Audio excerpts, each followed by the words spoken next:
Okay, let's start with a question. What do Vinnie Jones, Jerry Halliwell, Bradley Walsh and Elton John have in common? I don't know. What do they? Watford. The first three are born there, and obviously Elton owned Watford Football Club, and KSI has not done too bad for a boy from Watford. Started out posting videos on YouTube as a teenager, got more than 20 million followers like that, and he's now got his own media empire. And his success doesn't stop there. There was the music, of course, and now he's making a name for himself as a boxer with sell-out bouts. Yeah, you go. The fists are going already. He's going toe-to-toe with Love Islander Tommy Fury for a very special showdown this October, and he joins us now. I mean, there's going to be a whole lot of people watching that think, who?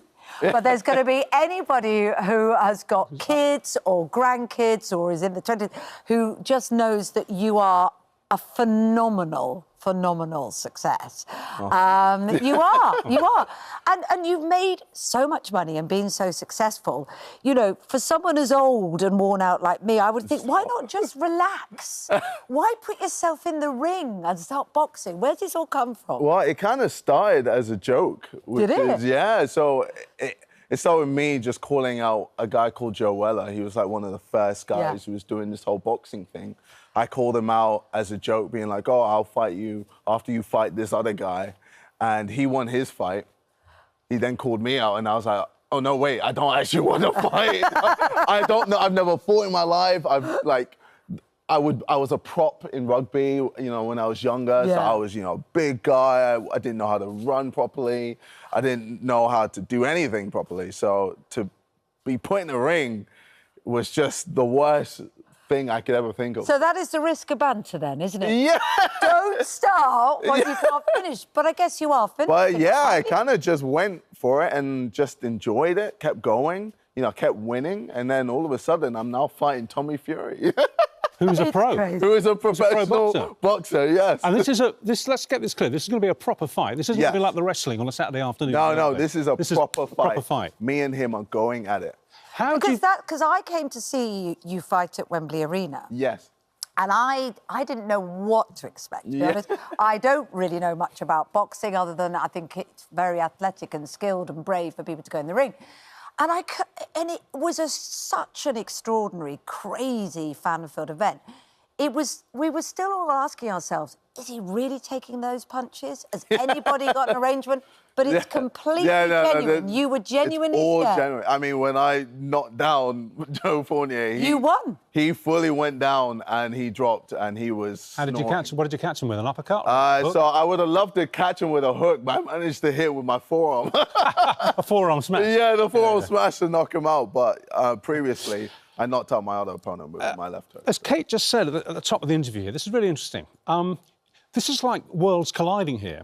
I mean, we're from the old world of TV, and to get which still has a future. Well, it's a dying industry basically because your world, which is online, you know, podcasts, YouTube, you're rarely on television, but you're on podcasts all the time, and that's your following. I mean, around the world, millions. You did a TV show somewhere, I can't remember now, but the roads around the studio when it got out that you were going on were literally blocked, and the traffic couldn't get through because you're screaming. I think we've got the footage actually. Let's have a quick look. Oh, yeah, wow. I mean, it was absolute meltdown. Where was it? Yeah, this was in Australia. Australia, right? Yeah, this was crazy. Australian fans are unbelievable, man. Well, they weren't invited. They just showed up when it got out online that you were going to be there. See us, and you know, obviously we were promoting Prime, so. Yeah, it was all just great. Well, that's the other thing. You talk about Prime. If you haven't heard, Prime is a kind of a high caffeine. Well, there's two. There's two drinks. Okay, you so there's one which is hydration, and then there's one that's caffeinated. Right. So Prime Energy. So with hydration, anyone can drink that. You know, your kid can drink that, whereas the caffeinated version is for over 18s. Yeah, but it's a global sellout. Yeah. I mean, it was such a clever success. Now, how much is this you? Because I, by the way, got caught up in it because it was so hard to get hold of when it was first released. Was that a piece of marketing strategy? I wish. Or did you just not make enough? No, we tried to make enough, and the demand was just too high. Wow. Literally, and I remember I was in the group chat with Logan and everyone else being like, all right, we've released it in the UK. Oh, it's already sold out. Oh my gosh! Like, and there's a Twitter page called Prime Tracker where people are actually using that to try and find Prime in certain areas in England, which is like the extent people are going just to find Prime. Listen, but because it's important sorry, no, Richard, just to clarify the bit about the caffeine. It's important that you do clarify that there are 2 drinks, isn't it? Because actually some schools have been very concerned about it because it's got a huge amount of caffeine, double, you know, other drinks that might be for adults to wake them up. I won't mention the brands. But, you know, and schools have banned it and people have been concerned about it. So when you find yourself in something like that because you've just made a drink and perhaps aren't as aware of how it will be taken up, what do you want to do and what can you do to control it? Well, I mean, I feel like, especially with the hydration part of Prime, a lot of times schools are just banning it because of the craze over it.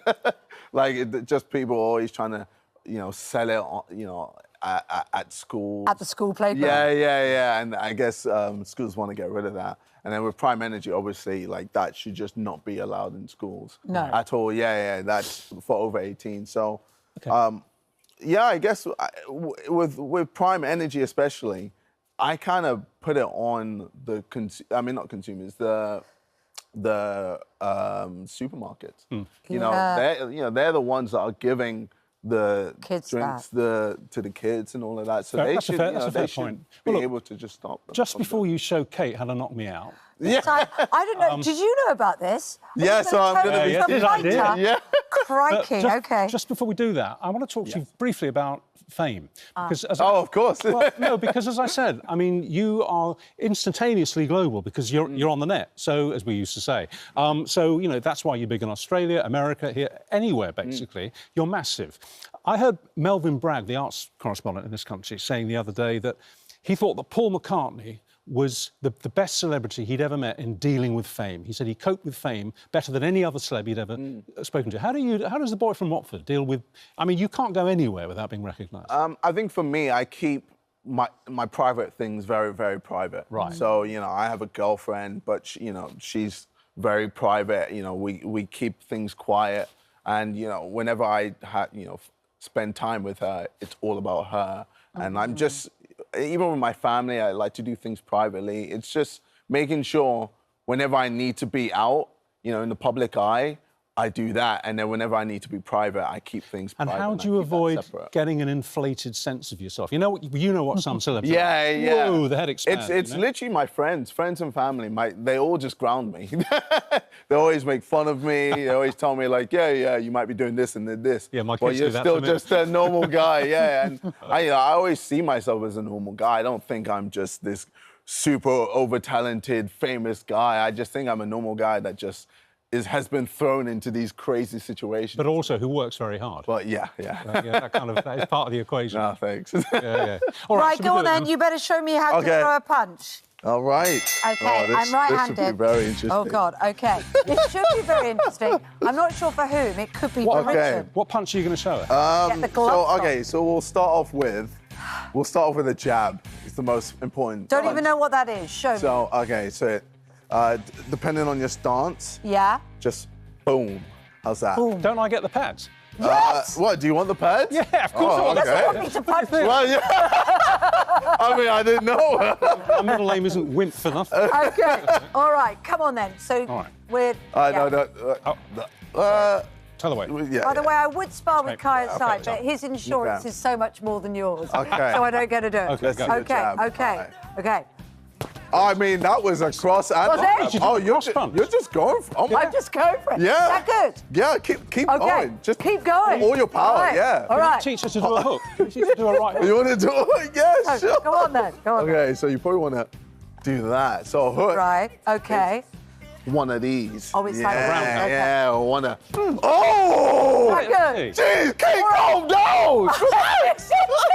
Well done. All right, then. Trying to knock his head off. Me or Tommy Fury? Tommy Fury. I need to knock him out. When is the fight? The fight, October 14th. October, good luck. Yeah, I won't need locks, don't worry.